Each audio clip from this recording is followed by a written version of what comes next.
Have you ever apologized, even when deep down you knew you did nothing wrong? Have you ever walked away from a conversation confused, wondering how a problem that someone caused suddenly became your fault? One minute you're explaining how they hurt you, and the next minute you're the one begging for forgiveness. If that sounds familiar, then you may have experienced something many people never recognize until it's too late. Emotional manipulation. And the scary part is this: emotional manipulation doesn't always come with shouting, insults, or obvious cruelty. Sometimes it comes wrapped in love, tears, guilt, and confusion. Today, we're going to talk about the psychology of emotional manipulation, how it works, why it's so powerful, and why even the strongest and kindest people often fall into it. Let me tell you a story. Imagine a woman named Quinn. Quinn is loving. Quinn is patient. Quinn believes that if you truly care about someone, you should always try to understand them. One day, Quinn discovers something painful. Her partner has been lying to her. So she gathers courage and says, "I feel hurt. Why would you do this?" But instead of taking responsibility, he sighs and says, "So now I'm a bad person? After everything I do for you?" Suddenly, the conversation changes.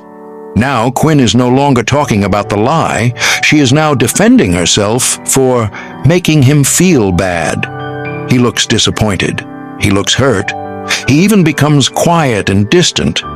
And before the night ends, Quinn apologizes, not for the lie, but for overreacting. This is how emotional manipulation works, not through force, but through psychological control. The three most powerful tools manipulators uses are: Number 1, guilt. Guilt makes good people surrender their boundaries. A manipulator might say things like, "After everything I've done for you, I guess I'm just the worst person in the world. I can never make you happy." These statements are not apologies, they are emotional traps. Psychologically, guilt works because most empathetic people hate the feeling of hurting others.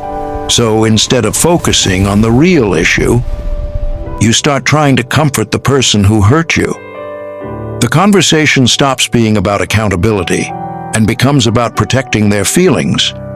Number 2, gaslighting, making you doubt yourself. Another dangerous tactic is gaslighting. Gaslighting happens when someone slowly makes you question your own memory, perception, and sanity. You might say, "You promised you would call me." And they respond, "I never said that." Or, "You're imagining things," or, "You're too sensitive." Over time, something strange happens in your mind. You begin to doubt yourself.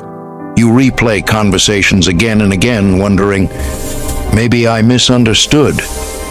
Maybe I'm overreacting." But the truth is, you're not confused because you're wrong. You're confused because someone is intentionally rewriting reality.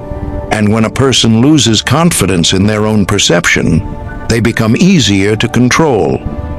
Number 3, blame shifting. Then comes another powerful tactic: blame shifting.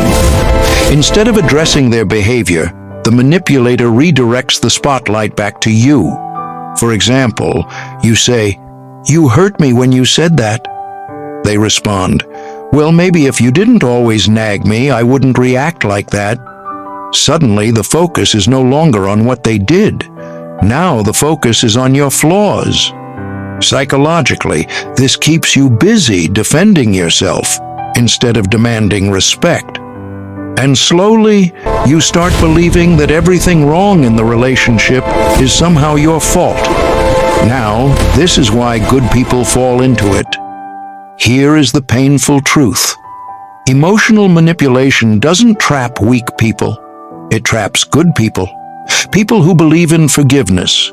People who believe everyone deserves understanding. People who think love means being patient through every mistake. Manipulators recognize these beautiful qualities, and they exploit them. They know you will give one more chance, and then another, and another. Until one day you wake up emotionally exhausted, wondering how you became the villain in a story where you were the one being hurt. Now, let's talk about the turning point. Something powerful happens when awareness enters the picture. The moment you recognize manipulation, the spell begins to break. You start noticing patterns. You start seeing how every serious conversation somehow ends with you apologizing. You start realizing that your feelings were never truly heard. And slowly, you stop accepting the script they wrote for you. Here is something many people need to hear today. A healthy relationship does not make you feel constantly guilty for having feelings. A healthy relationship does not make you question your sanity.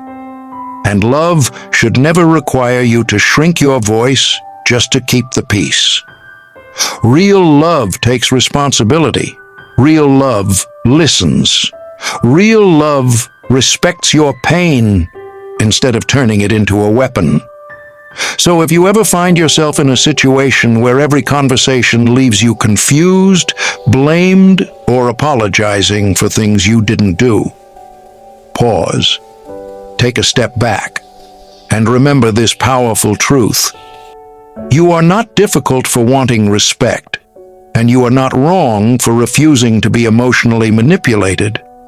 Sometimes the strongest thing you can do for your peace, your dignity, and your mental health is to finally say, no more. Have you ever been manipulated like this? Comment yes if you've experienced this, and let's talk.